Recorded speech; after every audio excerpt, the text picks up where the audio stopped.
ایک بادشاہ کی 7 بیٹیاں تھیں۔ ایک دن بادشاہ بہت خوش ہوتا ہے اور اپنی 7 بیٹیوں کو بلا کر پوچھتا ہے کہ میں تم سے ایک سوال پوچھوں گا اور اگر جواب اچھا لگا تو تمہارا من چاہا انعام بھی دوں گا۔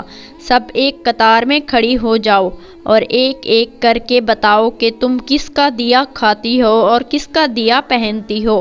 7 میں سے 6 بیٹیوں نے کہا کہ ابا حضور آپ کا دیا کھاتے ہیں اور آپ کا دیا پہنتے ہیں، آپ ہی کی وجہ سے ہماری یہ شان و شوکت ہے۔ یہ سن کر بادشاہ بہت خوش ہوا اور سب کو ان کی من پسند چیز دے دی۔ جب سب سے چھوٹی بیٹی کی باری آئی تو اس نے کہا کہ میں اللہ کا دیا کھاتی ہوں اور اپنی قسمت کا پہنتی ہوں اور یہ میرا نصیب ہے۔ بادشاہ یہ سنتے ہی آگ بگولا ہو گیا اور کہنے لگا کہ اے کمبخت، تو نے میری ناشکری کی ہے، تجھے اس کی سزا ضرور ملے گی۔ شہزادی نے کہا جو حکم ابا حضور۔ بادشاہ نے سپاہیوں کو حکم دیا کہ جاؤ اسے جنگل میں چھوڑ آؤ، میں بھی دیکھوں کہ یہ میرے بغیر کیسے اللہ کا دیا کھاتی ہے اور اپنے نصیب کا پہنتی ہے۔ شہزادی سے تمام زیورات واپس لے لیے گئے اور خستہ حال کپڑوں میں بغیر کسی ساز و سامان کے بادشاہ کے حکم کے مطابق جنگل میں تنہا چھوڑ دیا گیا۔ سب سپاہی شہزادی کو چھوڑ کر واپس چلے گئے۔ شہزادی جنگل کو دیکھنے لگی، چاروں طرف درخت ہی درخت تھے اور دوپہر سے شام ہونے والی تھی کہ شہزادی نے سوچا کہ کیوں نہ کچھ لکڑیاں جمع کر لوں تاکہ رات کو آگ جلاؤں، پھر کوئی جنگلی جانور پاس نہیں آئے گا اور رات بھی گزر جائے گی۔ شہزادی جنگل میں لکڑیاں ڈھونڈنے چل پڑی۔ اس کی نظر ایک جھونپڑی پر پڑی جہاں باہر ایک بکری بندھی ہوئی تھی اور اندر سے کھانسی کی آواز آ رہی تھی۔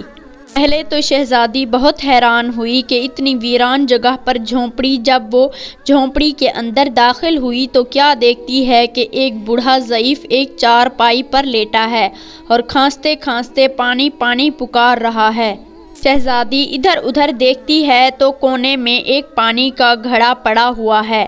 وہ گلاس میں پانی بھر کر بوڑھے ضعیف کو پلاتی ہے۔ اتنے میں بوڑھا ضعیف شہزادی سے پوچھتا ہے کہ بیٹی تم کون ہو اور اتنے بڑے جنگل میں تم اکیلی کیا کر رہی ہو؟ تب شہزادی اسے پورا ماجرا بتاتی ہے کہ وہ یہاں تک کیسے پہنچی۔ بوڑھا ضعیف اسے جھونپڑی میں ہی رہنے کا بولتا ہے اور کہتا ہے کہ میں شہر میں کام کرتا ہوں، صبح شہر چلا جاؤں گا اور 8 دن کے بعد آؤں گا، تم یہیں رہو اور جھونپڑی میں کھانے کا سامان ہے اور ندی پاس ہی ہے، تم وہاں سے گھڑا بھر لیا کرنا۔ صبح کو بوڑھا ضعیف شہر چلا جاتا ہے اور شہزادی جہاں اکیلی جھونپڑی میں سب صفائی کر کے بکری کا دودھ نکالتی ہے، آدھا اپنے لیے رکھ لیتی ہے اور آدھا باہر ایک کونے میں برتن میں ڈال کر رکھ لیتی ہے کہ رات کو کوئی جانور بھوکا یا پیاسا ہوگا تو پی لے گا، اور خود اندر آ کر سو جاتی ہے۔ صبح سویرے جب شہزادی اٹھتی ہے تو کیا دیکھتی ہے کہ دودھ کا برتن خالی اور پاس ایک لال پڑا ہے جو دیکھنے میں بہت ہی نایاب اور قیمتی معلوم ہوتا ہے اور پاس ہی سانپ کے نشان بھی نظر آتے ہیں۔ تب شہزادی کو یاد آتا ہے کہ بچپن میں اس نے سنا تھا کہ جب کوئی نایاب سانپ بہت خوش ہوتا ہے تو ایک ایسا لال اگلتا ہے کہ جس کی قیمت ہیرے جواہرات سے بھی بہت مہنگی ہوتی ہے۔ شہزادی بہت حیران ہوتی ہے اور دل میں سوچتی ہے کہ شاید سانپ بھوکا اس لیے وہ دودھ پی کر خوشی میں لال چھوڑ گیا۔ پھر وہ لال اٹھا کر اپنے پاس رکھ لیتی ہے اور پھر اگلی رات شہزادی برتن میں دودھ رکھ دیتی ہے اور اگلی صبح جب دیکھتی ہے تو پھر ایک لال پڑا ہوتا ہے۔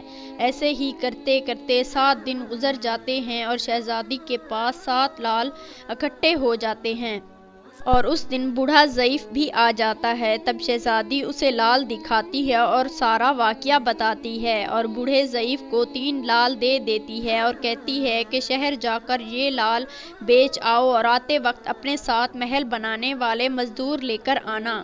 باقی 4 لال شہزادی اپنے گلے میں مالا کے طور پر پہن لیتی ہے اور کچھ ہی مہینوں میں جنگل میں ایک عالی شان محل تیار ہو جاتا ہے جس میں بوڑھا ضعیف اور شہزادی رہنے لگتے ہیں۔ ایسا خوبصورت محل جس میں ہر آرائش، نوکر چاکر، دنیا کی تمام نعمتیں موجود ہوتی ہیں۔ شہزادی جنگل میں لکڑی کی فیکٹری لگا دیتی ہے جس میں غریب کام کرتے ہیں اور ان کی روٹی بھی چلتی رہتی ہے۔ دیکھتے ہی دیکھتے جنگل شہر نما بن جاتا ہے اور دور دور تک دھوم مچ جاتی ہے۔ شہزادی بہت ہی رحم دل ہوتی ہے۔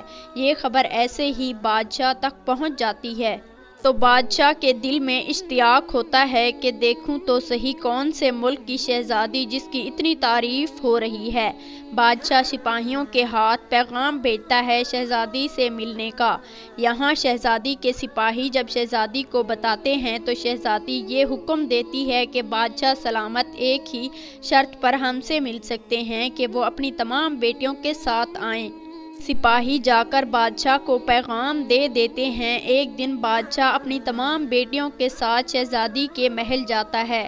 شہزادی ان سب سے چہرے پر نقاب پہن کر ملتی ہے اور ان کے لیے 7 رنگ کے کھانے پیش کرتی ہے اور ہر کھانے کے ساتھ اسی رنگ کا جوڑا زیورات پہن کر آتی ہے۔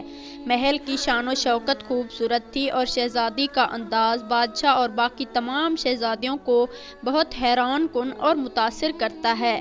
آخر میں بادشاہ شہزادی سے کہہ دیتا ہے کہ تم میری بیٹی کی جگہ پر ہو اور میں بھی تمہارے کہنے پر اپنی تمام بیٹیوں کے ساتھ آیا ہوں، پھر ہم سے یہ پردہ کس لیے؟ بہت اصرار پر شہزادی کہتی ہے کہ ٹھیک ہے، میں تیار ہو کر آتی ہوں۔ سب شہزادیاں آپس میں سرگوشی کرنے لگتی ہیں کہ اتنی تو تیار ہے، اتنے مہنگے زیورات پہنے ہوئے ہیں اور کتنا تیار ہو کر آئے گی۔ اتنے میں کیا دیکھتے ہیں کہ دور سے ایک خستہ حال کپڑوں میں کوئی آ رہا ہے اور غور کرنے پر بادشاہ کو یاد آتا ہے کہ یہ تو میری بیٹی ہے جو ابھی تک زندہ ہے، کہ اسے جنگل کے جانور کھا گئے ہوں گے۔ میں تو یہی سوچتا تھا اور جب میں نے اپنے سپاہیوں کو اس کی خبر لینے بھیجا تھا تب انہوں نے بھی یہی بتایا تھا کہ وہاں شہزادی کا کوئی نام و نشان نہیں ہے، تو یہ کیسے ممکن ہے؟ بادشاہ خوشی سے جھوم اٹھتا ہے اور کہتا ہے کہ شہزادی کو بلاؤ، میں تمہیں شہزادی سے آزاد کروا کے گھر لے جاؤں گا، چاہے وہ تمہاری قیمت میں میری ساری بادشاہت مانگ لے۔ یہ سنتے ہی شہزادی بولتی ہے، نہیں ابا حضور، میں ہی وہی شہزادی ہوں۔ میں نہ کہتی تھی کہ میں اللہ کا دیا کھاتی ہوں اور اپنے نصیب کا پہنتی ہوں، بس اسی اللہ نے مجھے کہاں سے کہاں پہنچا دیا ہے کہ آج میں آپ سے بھی زیادہ امیر ہوں۔ پھر شہزادی اپنا تمام حال بیان کرتی ہے کہ وہ اس مقام تک کیسے پہنچی اور دکھاتی ہے اپنے گلے کی مالا جس میں ابھی تک 4 لال موجود تھے۔ یہ بات سنتے ہی باقی تمام شہزادیاں دل میں رشک کرنے لگتی ہیں اور سوچتی ہیں کہ اے کاش ہم نے بھی تب یہی کہا ہوتا کہ اللہ کا دیا کھاتی ہیں اور اپنے نصیب کا پہنتی ہیں۔ ہمیں اللہ تعالیٰ کی ذات پر یقین ہونا چاہیے، وہ جس حال میں بھی رکھے ہمیشہ شکر ادا کرنا چاہیے۔